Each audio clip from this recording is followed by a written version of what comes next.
দর্শক, এবার রাজশাহীর খড়খড়িহাট থেকে বাজার দরের বিস্তারিত জানাচ্ছেন সহকর্মী রাজু আহমেদ।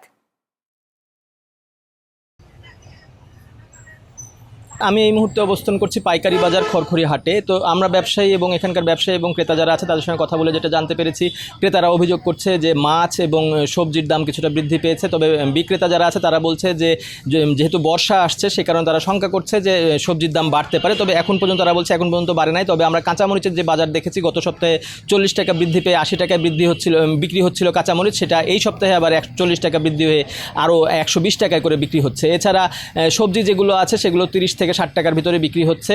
শসার দাম বেড়েছে কিছুটা, তবে মাছের বাজারে অস্থিতিশীল দেখা গেছে। মাছের ব্যবসায়ীরা বলছে যে মাছের দাম কেজিতে, সব ধরনের মাছ ভেদে কেজিতে, জাত ভেদে কেজিতে 30 থেকে 40 টাকা করে কেজিতে বৃদ্ধি পেয়েছে মাছের দাম। তবে মুরগির বাজার অর্থাৎ মাংসের বাজারে কিছুটা স্থিতিশীলতা লক্ষ্য করা গেছে।